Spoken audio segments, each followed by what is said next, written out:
B2 split, যাকে অনেকেই স্টিলথ bomber নামে চেনেন। এটি হচ্ছে যুক্তরাষ্ট্রের একটি দীর্ঘ পাল্লার অত্যন্ত উন্নত মানের বোমারু বিমান।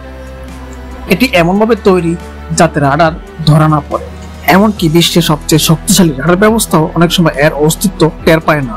এই বিমানের নির্মাতা হচ্ছেন নর্থ্রপ গ্রুমান। এটি প্রথম ফ্লাই করে 1989 সালে। এর সর্বোচ্চ গতি 11,000 কিলোমিটার। আশ্চর্য বিষয় হচ্ছে এই বিমানটি 11,000 কিলোমিটার রিফুল ছাড়াই ঘুরতে পারে। এর মূল্য প্রায় $2 বিলিয়ন।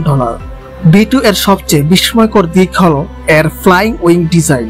এটি এমন ভাবে বানানো হয়েছে যাতে বায়ু প্রবাহ সহজে কাটিয়ে উড়ে যেতে পারে। এর গায়ে কোনো লেজ নেই কোনো বড় টারবাইন যা রাডারে সহজে ধরা পড়ে, এবং সবচেয়ে গুরুত্বপূর্ণ বিষয়, এর পুরো শরীর ঢেকে আছে এক ধরনের বিশেষ ম্যাটেরিয়াল দিয়ে, যেটা রাডার সিগন্যাল শোষণ করে নেয়। শুধু ডিজাইনই নয়, এর ভেতরে রয়েছে বিশ্বের সবচেয়ে গোপন প্রযুক্তি, যেমন electronic countermeasure system, low observable coating, advance inertial navigation system. চলুন আমরা জানবো এই প্রযুক্তির কোনটার কি কাজ। ইলেকট্রনিক কাউন্টার মেজার সিস্টেম অর্থাৎ ইসিএম, ইলেকট্রনিক প্রতিরোধ ব্যবস্থা। এই সিস্টেম শত্রু রাডার ও মিসাইলকে বিভ্রান্ত করে।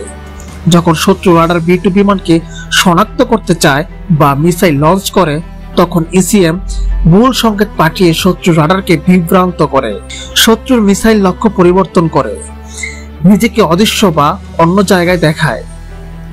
শত্রুপক্ষ ভাবে বিমান অন্য জায়গায় আছে বা সেখানে কিছুই নেই। এরপর আসি লো অবজারেবল কোটিং অর্থাৎ রাডার শোষণকারী আবরণ বা স্টেলথ কোটিং। এটি এক ধরনের বিশেষ রং ও উপাদান যা B2 বিমানের পুরো শরীরে লাগানো থাকে। রাডার সিগন্যাল বিমানের গায়ে লাগলে সাধারণত তা ফিরে যায় ও শনাক্ত হয়, কিন্তু এই স্টেলথ কোটিং রাডার তরঙ্গ শোষণ করে নেয়। ফলে রাডার বুঝতেই পারে না যে আকাশে কিছু উড়ছে, যার ফলে B2 রাডার অদৃশ্যই থেকে যায়। এরপর আসি অ্যাডভান্স ইনার্শিয়াল নেভিগেশন সিস্টেম, উন্নত জড়গতি সম্পর্কিত দিক নির্দেশনা ব্যবস্থা। এই ব্যবস্থা বিনা জিপিএস বা বাহিরের সংকেত ছাড়াই বিমানের অবস্থান, গতি ও দিক নির্ধারণ করতে পারে। এই সিস্টেমে বিমান যদি রাডার বা জিপিএস বন্ধ রেখে মিশন পরিচালনা করে, তখন এই INS সিস্টেমে বিমানের অবস্থান ও পথ ঠিক রাখে। B2 বোম্বার কিন্তু শুধু স্টেলথই নয়, এটি একটি মরণ যন্ত্র। এটি একসাথে 18 টন বোমা বহন করতে পারে এবং সবচেয়ে ভয়ঙ্কর B61 ও B83 পারমাণবিক বোমা। B2 এর বিশেষত্ব হলো এটি শত্রুর আকাশ প্রতিরক্ষা ব্যবস্থা ভেদ করে ঢুকে পড়ে, মিশন সম্পন্ন করে এবং নিরাপদে ফিরে আসে।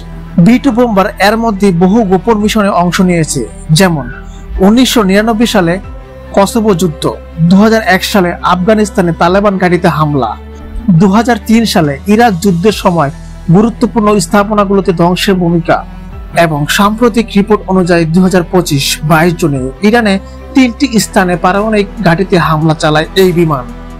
B2 এর ভবিষ্যৎ ও প্রতিযোগিতা। যদিও B2 এখনো বিশ্বের সেরা স্টেলথ বোম্বার, তবে এর উত্তরসূরি হিসেবে যুক্তরাষ্ট্র তৈরি করছে B21 রাইডার, যা আরো উন্নত, আরো সস্তা এবং প্রযুক্তিগতভাবে পরবর্তী প্রজন্মের বিমান। বিপরীতে চীন তৈরি করছে GR-S20 এবং রাশিয়া PAK-DA, যেগুলা স্টেলথ বোম্বার কিন্তু এখনো B2 এর মতো কার্যকর নয়। এটি শুধু একটি বিমান নয়, এটি একটি বার্তা যা বলে দেয় যুদ্ধ যদি অনিবার্য হয় তাহলে প্রস্তুত থাকতে হবে অদৃশ্য শক্তির জন্য। এটি ছিল বিশ্বের সবচেয়ে ভয়ঙ্কর ও গোপন বোমারু বিমান B2 স্প্লিট নিয়ে একটি ডকুমেন্টারি। ভিডিওটি ভালো লাগলে শেয়ার করুন এবং সাবস্ক্রাইব করুন ফিজম অফ শামীম।